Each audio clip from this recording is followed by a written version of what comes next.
Of such great powers or beings, there may be conceivably a survival of a hugely remote period when consciousness was manifested, perhaps, in shapes and forms long since withdrawn before the tide of advancing humanity, forms of which poetry and legend alone have caught a flying memory, and called them gods, monsters, mythical beings of all sorts and kinds. Algernon Blackwood. The most merciful thing in the world, I think, is the inability of the human mind to correlate all its contents. We live on a placid island of ignorance in the midst of black seas of infinity, and it was not meant that we should voyage far.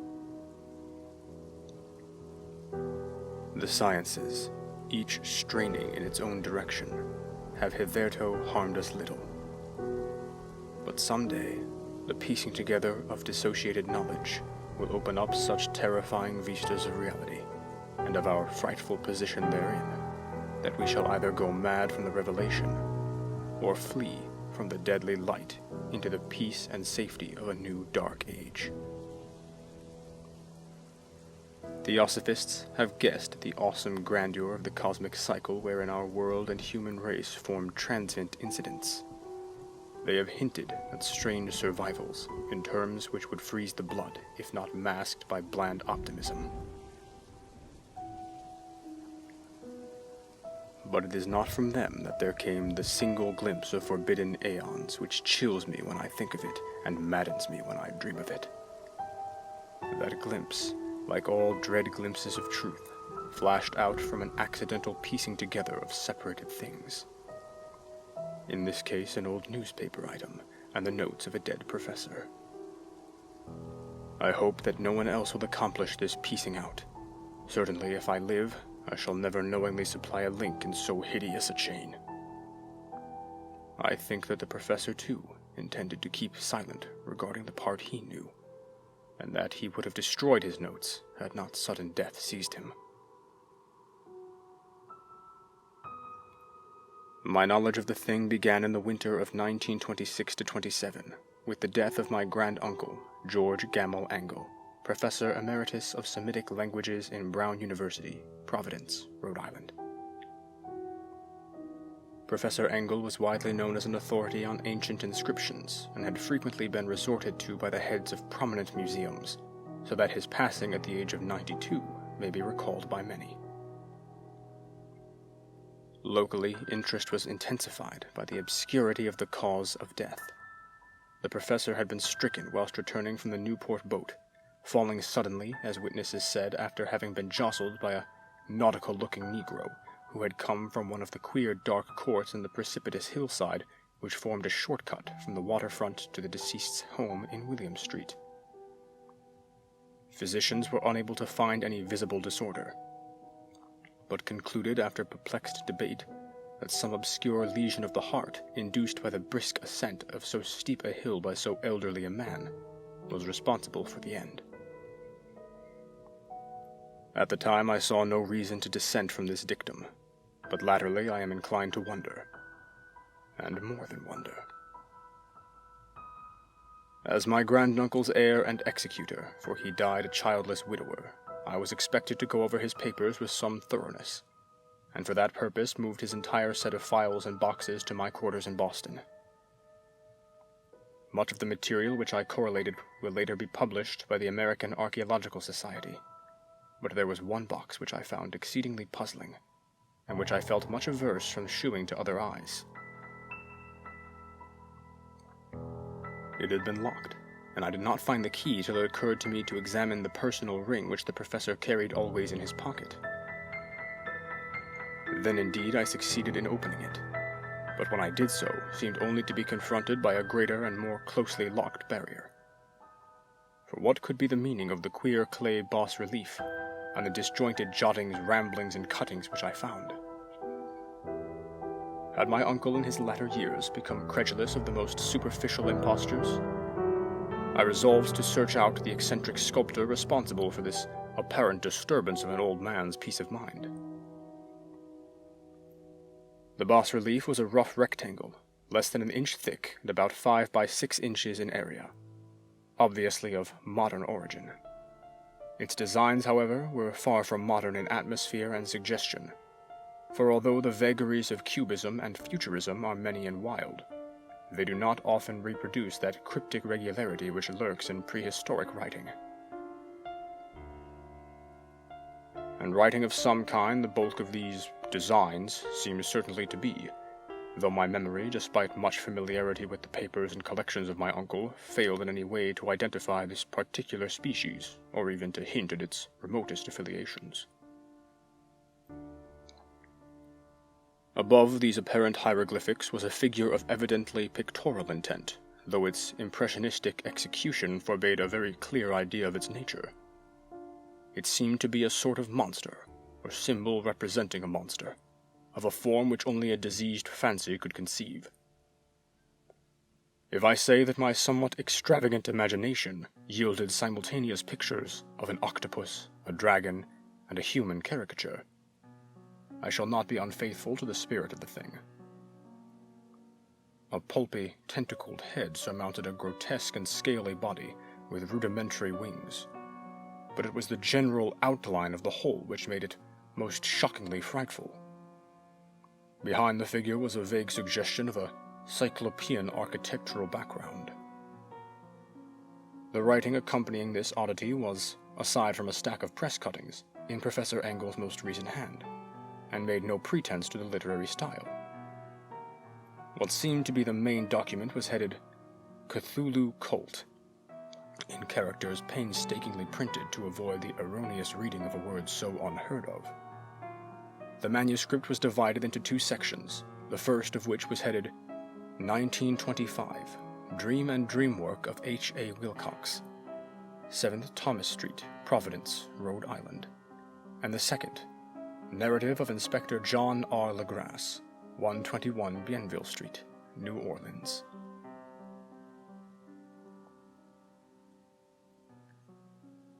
The other manuscript papers were all brief notes, some of them accounts of the queer dreams of different persons, some of them citations from theosophical books and magazines, and the rest comments on long-surviving secret societies and hidden cults, with references to passages in such mythological and anthropological sourcebooks as Fraser's Golden Bough and Miss Murray's Witch Cult in Western Europe. The cuttings largely alluded to outre mental illnesses and outbreaks of group folly or mania in the spring of 1925. The first half of the principal manuscript told a very peculiar tale. It appears that on March 1st, 1925, a thin, dark young man of neurotic and excited aspect had called upon Professor Engel, bearing the singular clay bas-relief, which was then exceedingly damp and fresh. His card bore the name of Henry Anthony Wilcox, and my uncle had recognized him as the youngest son of an excellent family slightly known to him, who had latterly been studying sculpture at the Rhode Island School of Design and living alone at the fleur-de-lis building near that institution. Wilcox was a precocious youth of known genius but great eccentricity, and had from childhood excited attention through the strange stories and odd dreams he was in the habit of relating. He called himself psychically hypersensitive, but the stadfolk of ancient commercial city dismissed him as merely queer. Never mingling much with his kind, he had dropped gradually from social visibility, and was now known only to a small group of aesthetes from other towns. Even the Providence Art Club, anxious to preserve its conservatism, had found him quite hopeless. On the occasion of the visit, ran the professor's manuscript, the sculptor abruptly asked for the benefit of his host's archaeological knowledge in identifying the hieroglyphics on the bas-relief. He spoke in a dreamy, stilted manner which suggested pose and alienated sympathy, and my uncle shewed some sharpness in replying, for the conspicuous freshness of the tablet implied kinship with anything but archaeology.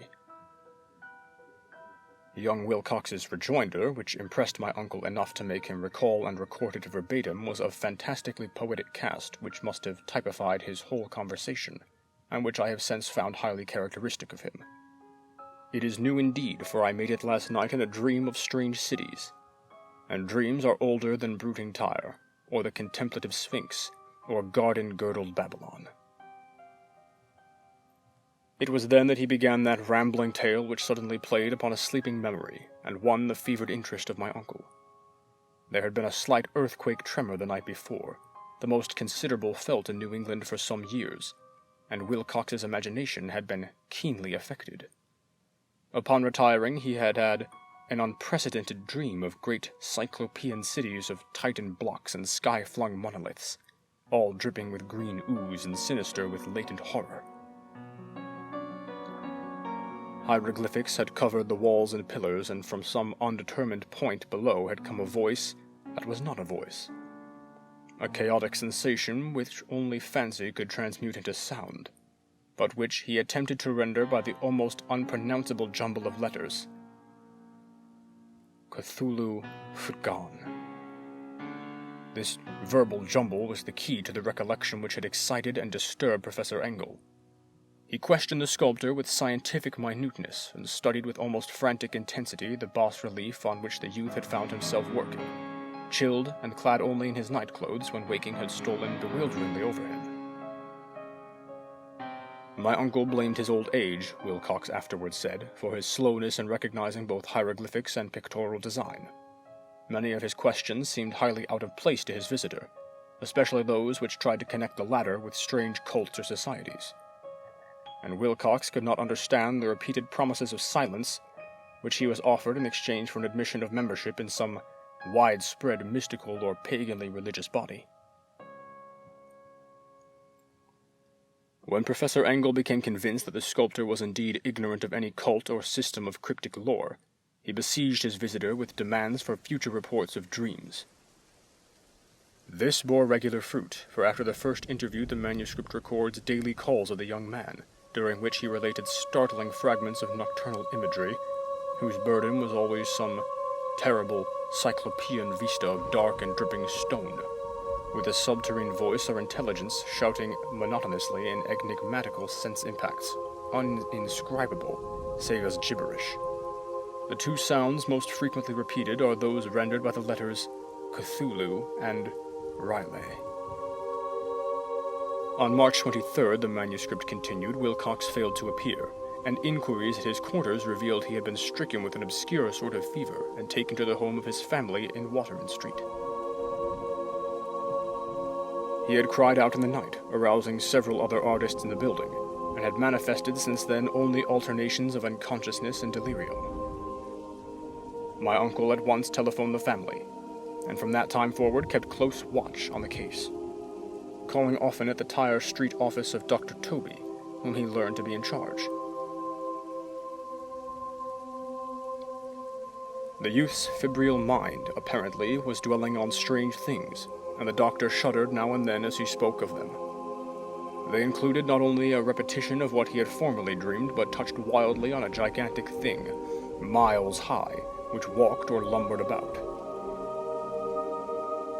He had no time fully described this object, but occasional frantic words, as repeated by Dr. Toby, convinced the professor that it must be identical with the nameless monstrosity he had sought to depict in his dream sculpture. Reference to this object, the doctor added, was invariably a prelude to the young man's subsidence into lethargy. His temperature, oddly enough, was not greatly above normal, but his whole condition was otherwise such as to suggest true fever rather than mental disorder. On April 2nd, at about 3 p.m., every trace of Wilcox's malady suddenly ceased. He sat upright in bed, astonished to find himself at home, and completely ignorant of what had happened in dream or reality since the night of March 22nd. Pronounced well by his physician, he returned to his quarters in 3 days, but to Professor Engel he was of no further assistance. All traces of strange dreaming had vanished with his recovery, and my uncle kept no record of his night thoughts after a week of pointless and irrelevant accounts of thoroughly usual visions. Here the first part of the manuscript ended, but references to certain of the scattered notes gave me much material for thought. So much, in fact, that only the ingrained skepticism then forming my philosophy can account for my continued distrust of the artist. The notes in question were those descriptive of the dreams of various persons, covering the same period as that in which young Wilcox had had his strange visitations. My uncle, it seems, had quickly instituted a prodigiously far-flung body of inquiries amongst nearly all the friends whom he could question without impertinence, asking for nightly reports of their dreams, and the dates of any notable visions for some time past. The reception of his request seems to have been varied, but he must at the very least have received more responses than any ordinary man could have handled without a secretary. This original correspondence was not preserved, but his notes formed a thorough and really significant digest. Average people in society and business, New England's traditional salt of the earth, gave an almost completely negative result, though scattered cases of uneasy but formless nocturnal impressions appear here and there, always between March 23rd and April 2nd, the period of young Wilcox's delirium. Scientific men were a little more affected, though 4 cases of vague description suggest fugitive glimpses of strange landscapes, and in one case there is mentioned a dread of something abnormal. It was from the artists and poets that the pertinent answers came, and I know that panic would have broken loose had they been able to compare notes. As it was, lacking their original letters, I half suspected the compiler of having asked leading questions, or of having edited the correspondence in corroboration of what he had latently resolved to see. That is why I continue to feel that Wilcox, somehow cognizant of the old data which my uncle possessed, had been imposing on the war. That is why I continue to feel that Wilcox, somehow cognizant of the old data which my uncle had possessed, had been imposing on the veteran scientist. These responses from aesthetes told a disturbing tale. From February 28th to April 2nd, a large proportion of them had dreamed very bizarre things, the intensity of the dreams being immeasurably the stronger during the period of the sculptor's delirium. Over a fourth of those who reported anything reported scenes and half-sounds not unlike those which Wilcox had described, and some of the dreamers confessed acute fear of the gigantic, nameless thing visible toward the last. One case which the note describes with emphasis was very sad.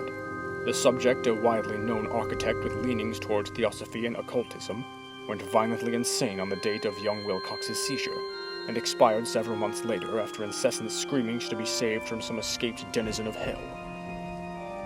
Had my uncle referred to these cases by name instead of merely by number, I should have attempted some corroboration and personal investigation.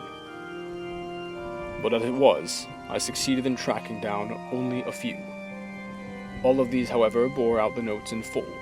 I have often wondered if all the objects of the professor's questioning felt as puzzled as did this fraction. It is well that no explanation shall ever reach them. The press cuttings, as I have intimated, touched on cases of panic, mania, and eccentricity during the given period. Professor Engel must have employed a cutting bureau, for the number of extracts was tremendous and the sources scattered throughout the globe. Here was a nocturnal suicide in London, where a lone sleeper had leaped from a window after a shocking cry.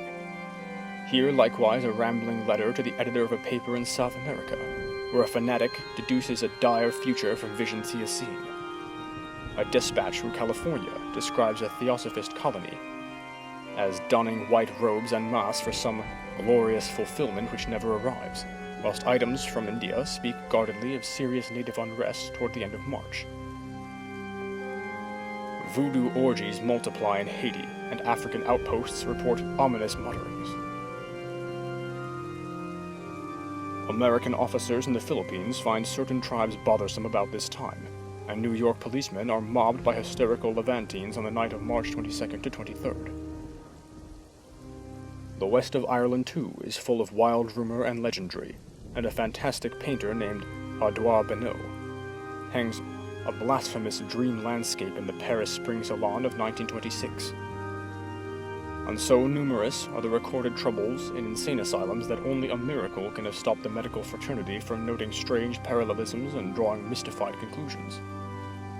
A weird bunch of cuttings all told, and I can at this date scarcely envision. A weird bunch of cuttings all told, and I can at this date scarcely envisage the callous rationalism with which I set them aside. But I was then convinced that young Wilcox had known of the older matters mentioned by the professor.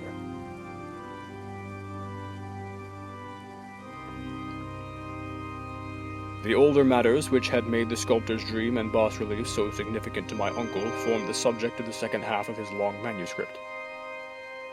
Once before, it appears, Professor Engel had seen the hellish outlines of the nameless monstrosity, puzzled over the unknown hieroglyphics, and heard the ominous syllables which can be rendered only as Cthulhu. And all this in so stirring and horrible a connection, that it is small wonder he pursued young Wilcox with queries and demands for data. The earlier experience had come in 1908, 17 years before, when the American Archaeological Society held its annual meeting in St. Louis. Professor Engel, as befitted one of his authority and attainments, had had a prominent part in all the deliberations, and was one of the first to be approached by several outsiders, who took advantage of the convocation to offer questions for correct answering and problems for expert solution. The chief of these outsiders, and in a short time the focus of interest for the entire meeting, was a commonplace-looking middle-aged man who had traveled all the way from New Orleans for certain special information unobtainable from any local source. His name was John Raymond Legrasse, and he was by profession an inspector of police.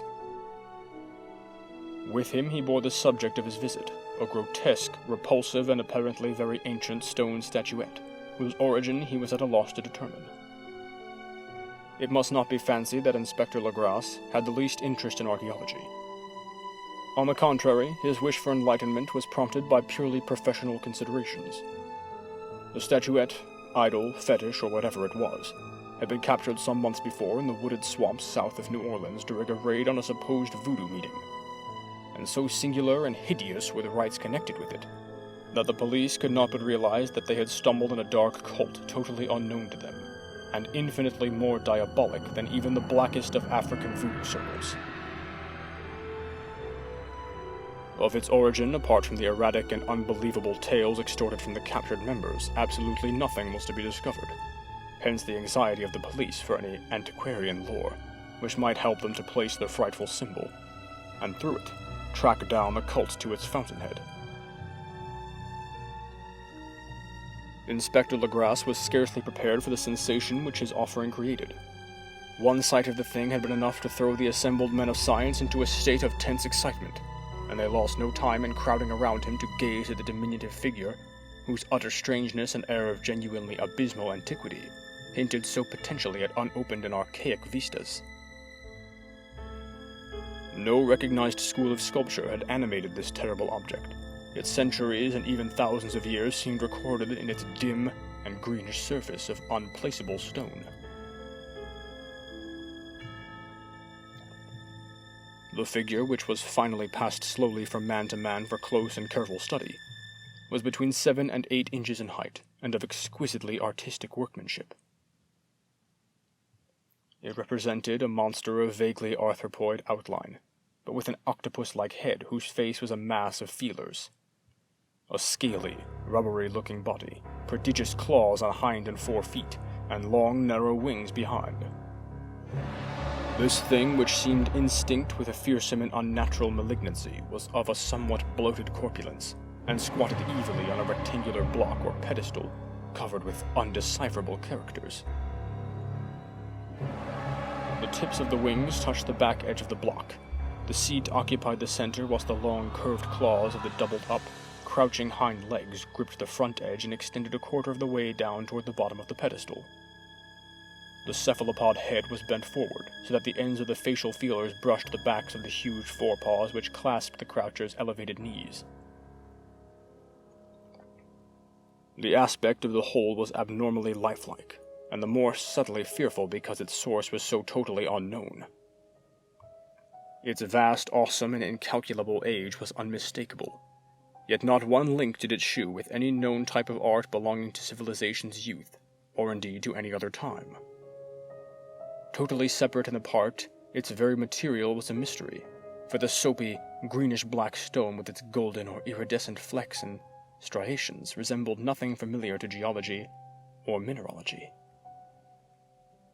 The characters along the base were equally baffling, and no member present, despite a representation of half the world's expert learning in this field, could form the least notion of even their remotest linguistic kinship.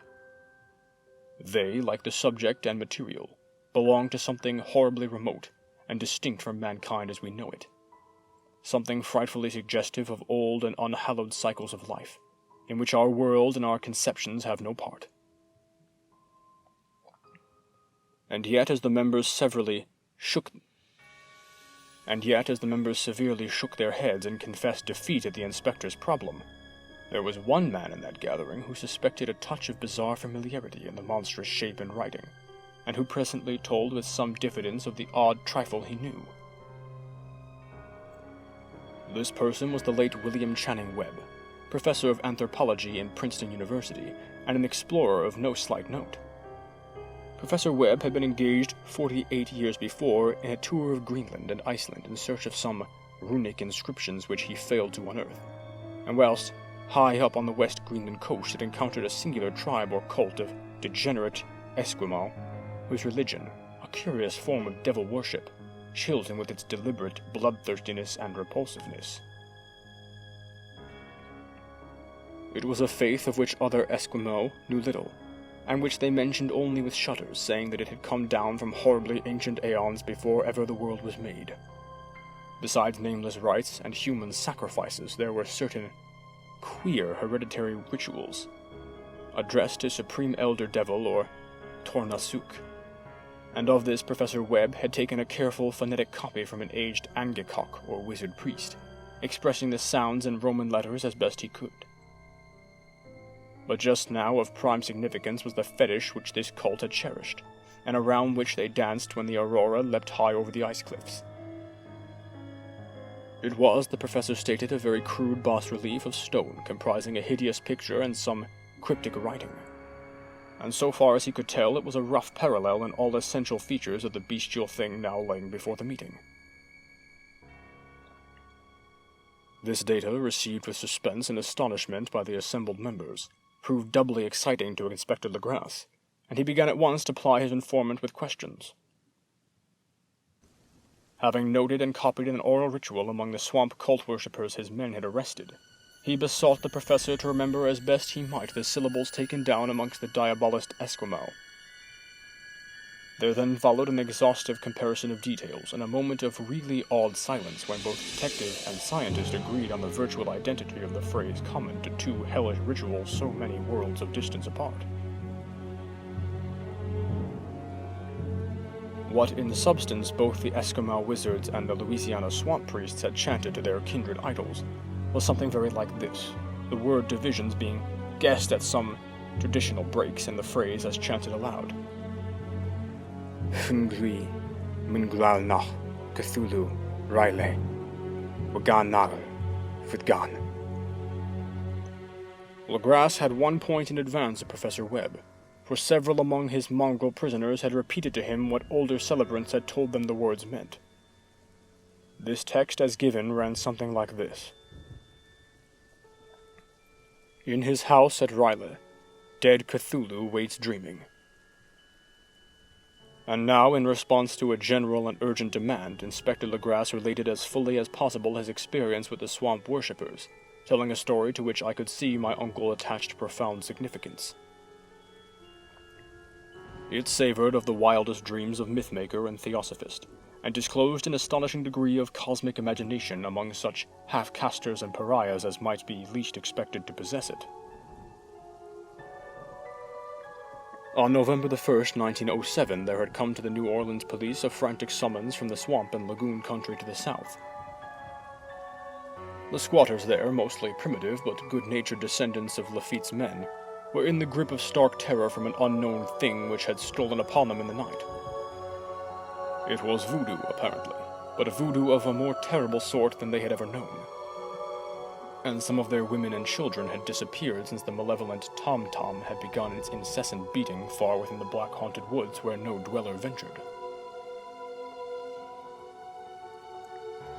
There were insane shouts and harrowing screams, soul-chilling chants and dancing devil flames, and the frightened messenger added, the people could stand it no more.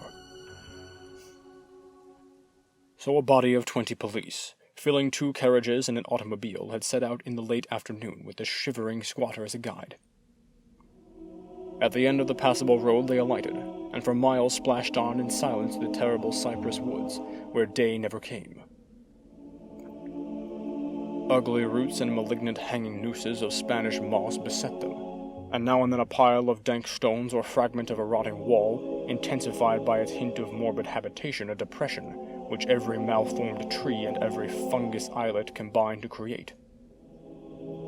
At length the squatter settlement, a miserable huddle of huts, hove in sight, and hysterical dwellers ran out to cluster around the group of bobbing lanterns. The muffled beat of tom-toms was now faintly audible far, far ahead, and a curdling shriek came at infrequent intervals when the wind shifted. A reddish glare, too, seemed to filter through the pale undergrowth beyond endless avenues of forest night. Reluctant even to be left alone again, each one of the cowed squatters refused point-blank to advance another inch toward the scene of unholy worship. So Inspector Legras and his 19 colleagues plunged on unguided into black arcades of horror that none of them had ever trod before. The region now entered by the police was one of traditionally evil repute, substantially unknown and untraversed by white men. There were legends of a hidden lake, unglimpsed by mortal sight, in which dwelt a huge, formless white polypus thing with luminous eyes, and squatters whispered that bat-winged devils flew up out of caverns in inner earth to worship it at midnight.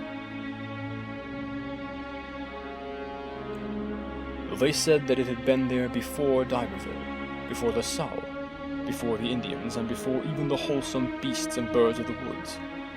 It was a nightmare itself, and to see it was to die. But it made men dream, and so they knew enough to keep away.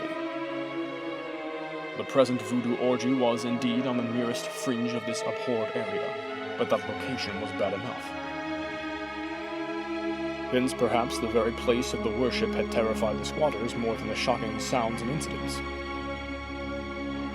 Only poetry or madness could do justice to the noises heard by the Grass's men, as they plowed on through the black morass toward the red glare and the muffled tom-toms.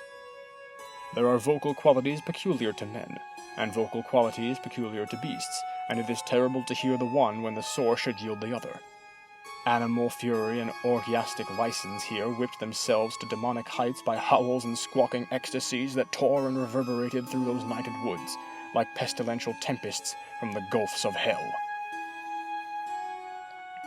Now and then the less organized utilation would cease, and from what seemed a well-drilled chorus of hoarse voices would rise and sing-song chant that hideous phrase or ritual.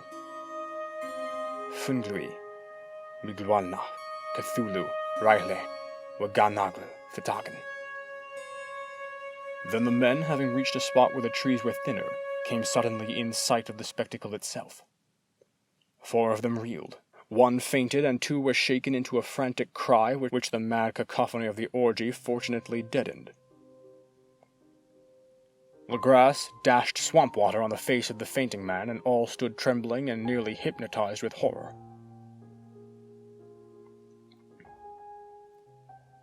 In a natural glade of the swamp stood a grassy island of perhaps an acre's extent, clear of trees and tolerably dry. On this now leaped and twisted a more indescribable horde of human abnormality than any but a Sim or Angarola could paint. Void of clothing, this hybrid spawn were braying, bellowing, and writhing about a monstrous ring-shaped bonfire, in the center of which, revealed by occasional rifts in the curtain of flame, stood a great granite monolith of some 8 feet in height, on top of which, incongruous with its diminutiveness, rested the noxious carven statuette. From a wide circle of 10 scaffolds set up at regular intervals with the flame-girt monolith as the center hung, head downward, the oddly marred bodies of helpless squatters who had disappeared. It was inside this circle that the ring of worshippers jumped and roared, the general direction of the mass motion being from left to right an endless bacchanal between the ring of bodies and the ring of fire. It may have been only imagination, and it may have been only echoes which induced one of the men, an excitable Spaniard, to fancy he heard antiphonal responses to the ritual from some far and unillumined spot deeper within the wood of ancient legendary and horror. This man, Joseph D. Galvez, I later met and questioned, and he proved distractingly imaginative. He indeed went so far as to hint of the faint beating of great wings, and of a glimpse of shining eyes and a mountainous white bulk beyond the remotest trees. But I suppose he had been hearing too much native superstition. Actually, the horrified pause of the men was of comparatively brief duration. Duty came first, and although there must have been nearly 100 mongrel celebrants in the throng, the police relied on their firearms and plunged determinedly into the nauseous rout. For 5 minutes the resultant din and chaos were beyond description.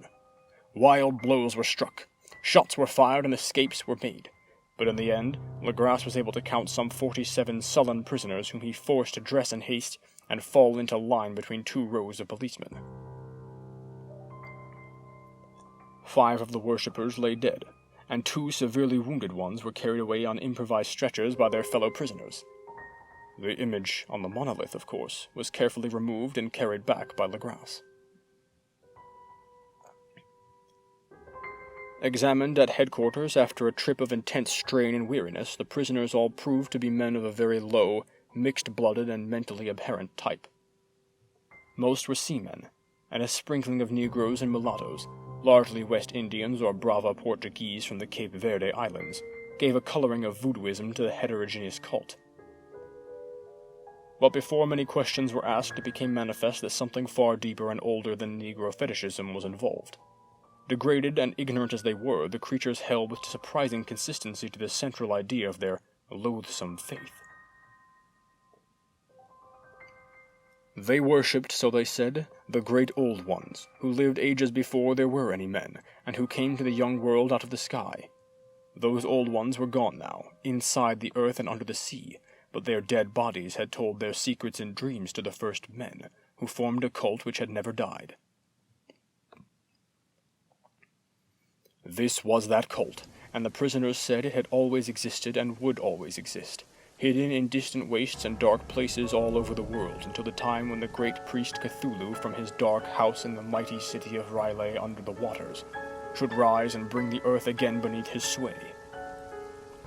Some day he would call, when the stars were ready, and the secret cult would always be waiting to liberate him. Meanwhile, no more must be told. This was a secret which even torture could not extract. Mankind was not absolutely alone among the conscious things of the earth, for shapes came out of the dark to visit the faithful few. But these were not the great old ones.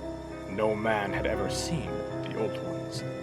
The carven idol was great Cthulhu, but none might say whether or not the others were precisely like him. No one could read the old writing now, but things were told by word of mouth. The chanted ritual was not the secret. That was never spoken aloud, only whispered. The chant meant only this: in his house at R'lyeh, dead Cthulhu waits dreaming. Only 2 of the prisoners were found sane enough to be hanged, and the rest were committed to various institutions. All denied a part in the ritual murders, and averred that the killing had been done by black-winged ones which had come to them from their immemorial meeting place in the haunted wood. But of those mysterious allies no coherent account could ever be gained. What the police did extract came mainly from an immensely aged mestizo named Castro, who claimed to have sailed to strange ports and talked with undying leaders in the cult in the mountains of China.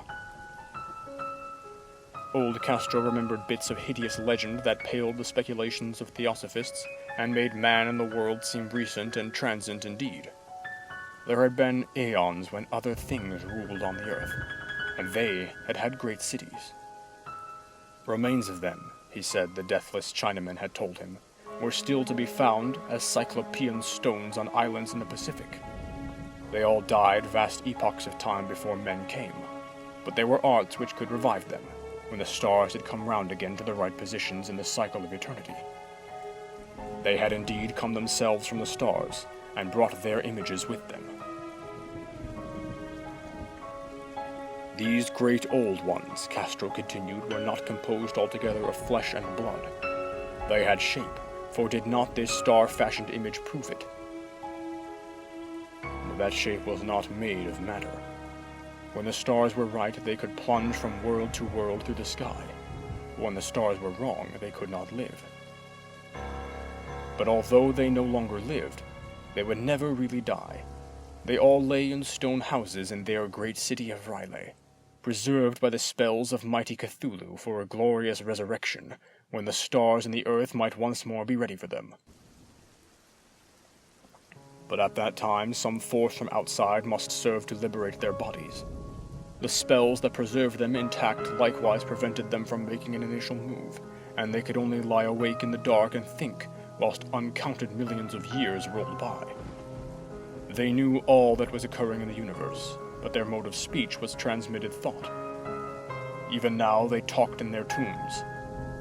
When after infinities of chaos the first men came, the great old ones spoke to the sensitive among them, by molding their dreams, for only thus could their language reach the fleshy minds of mammals. Then, whispered Castro, those first men formed the cult around the small idols which the great ones showed them. Idols brought in dim Aries from dark stars. That cult would never die till the stars came right again, and the secret priest would take great Cthulhu from his tomb to revive his subjects and resume his rule of the earth. The time would be easy to know, for then mankind would have become as the great old ones, free and wild and beyond good and evil, with laws and morals thrown aside, and all men shouting and killing and reveling in joy. Then the liberated old ones would teach them new ways to shout, and kill and revel and enjoy themselves, and all the earth would flame with a holocaust of ecstasy and freedom. Meanwhile, the cult, by appropriate rites, must keep alive the memory of those ancient ways, and shadow forth the prophecy of their return.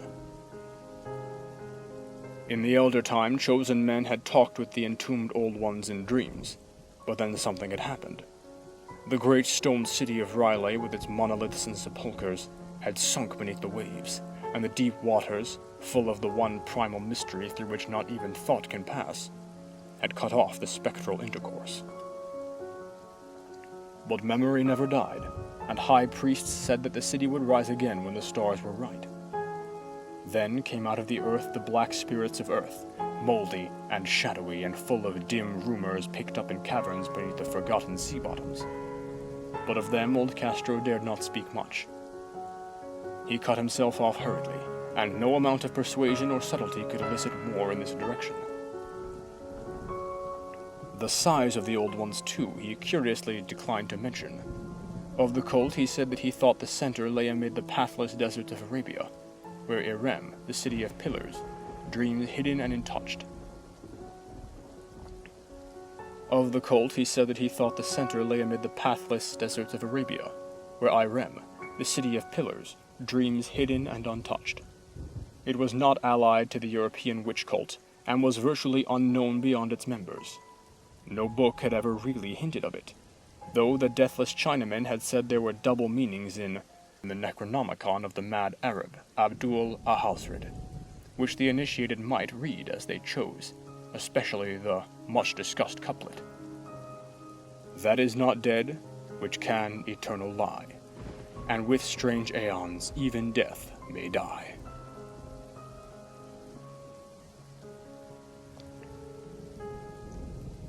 Legrasse, deeply impressed and not a little bewildered, had inquired in vain concerning the historic affiliations of the cult.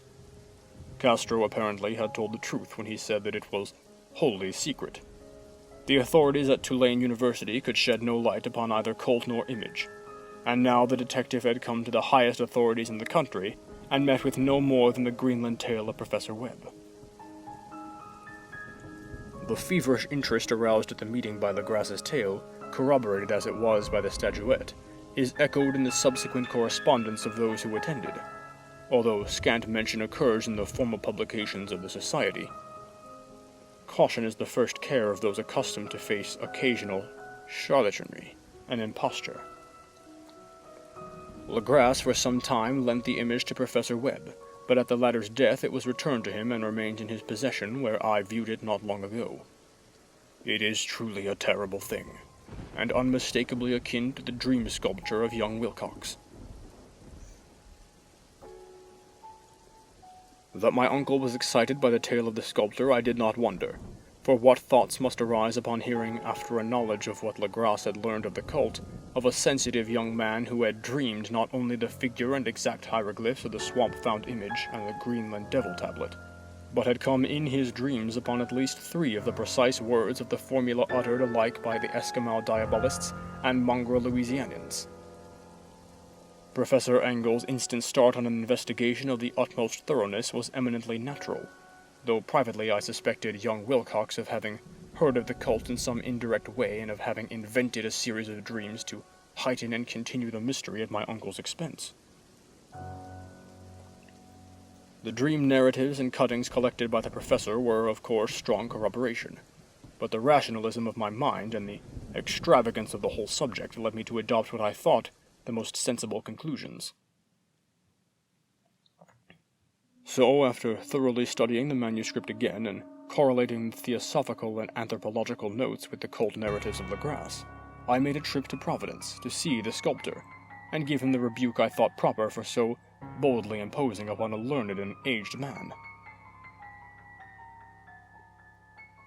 Wilcox still lived alone in the fleur-de-lis building in Thomas Street, a hideous Victorian imitation of 17th century Breton architecture, which flaunts its stuccoed front amidst the lovely colonial houses on the ancient hill, and under the very shadow of the finest Georgian steeple in America. I found him at work in his rooms, and at once conceded from the specimens scattered about that his genius is indeed profound and authentic. He will, I believe, sometime be heard from as one of the great decadents, for he has crystallized in clay and will one day mirror in marble those nightmares and fantasies which Arthur Machen evokes in prose and Clark Ashton Smith makes visible in verse and in painting. Dark, frail, and somewhat unkempt in aspect, he turned languidly at my knock and asked me my business without rising. When I told him who I was, he displayed some interest, for my uncle had excited his curiosity in probing his strange dreams, yet had never explained the reason for the study. I did not enlarge his knowledge in this regard, but sought with some subtlety to draw him out. In a short time I became convinced of his absolute sincerity, for he spoke of the dreams in a manner none could mistake. They, in their subconscious residuum, had influenced his art profoundly, and he showed me a morbid statue whose contours almost made me shake with the potency of its black suggestion. He could not recall having seen the original of this thing except in his own dream bas-relief, but the outlines had formed themselves insensibly under his hands. It was, no doubt, the giant shape he had raved of in delirium. That he really knew nothing of the hidden cult save from what my uncle's relentless catechism had let fall, he soon made clear. And again I strove to think of some way in which he could possibly have received the weird impressions. He talked of his dreams in a strangely poetic fashion, making me see with terrible vividness the damp cyclopean city of slimy green stone, whose geometry, he oddly said, was all wrong. And hear with frightened expectancy the ceaseless, half-mental calling from underground. Cthulhu, Futgan. Cthulhu, Futgan. These words had formed part of that dread ritual which told of dead Cthulhu's dream vigil in his stone vault at Riley, and I felt deeply moved despite my rational beliefs. Wilcox, I was sure, had heard of the cult in some casual way, and had soon forgotten it amidst the mass of his equally weird reading and imagining. Later, by virtue of its sheer impressiveness, it had found subconscious expression in dreams, in the bas-relief, and in the terrible statue I now beheld, so that his imposture upon my uncle had been a very innocent one. The youth was of a type at once slightly affected and slightly ill-mannered, which I could never like, but I was willing enough now to admit both his genius and his honesty. I took leave of him amicably, and wish him all the success his talent promises. The matter of the cult still remained to fascinate me, and at times I had visions of personal fame from researches into its origin and connections. I visited New Orleans, talked with Legrasse and others of that old-time raiding party, saw the frightful image, and even questioned such of the mongrel prisoners as still survived. Old Castro, unfortunately, had been dead for some years. What I now heard so graphically at first hand, though it was really no more than a detailed confirmation of what my uncle had written, excited me afresh. For I felt sure that I was on the track of a very real, very secret, and very ancient religion whose discovery would make me an anthropologist of note.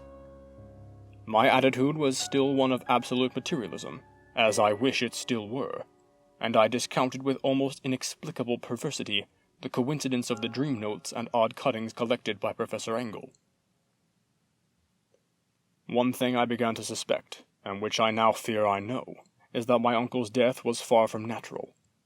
He fell on a narrow hill street, leading up from an ancient waterfront swarming with foreign mongrels after a careless push from a Negro sailor. I did not forget the mixed blood and marine pursuits of the cult members in Louisiana, and would not be surprised to learn of secret methods, and poison needles as ruthless and as anciently known as the cryptic rites and beliefs. Legras and his men, it is true, have been let alone, but in Norway a certain seaman who saw things is dead. Might not the deeper inquiries of my uncle after encountering the sculptor's data have come to sinister ears? I think Professor Engel died because he knew too much, or because he was likely to learn too much. Whether I shall go as he did remains to be seen, for I have learned much now.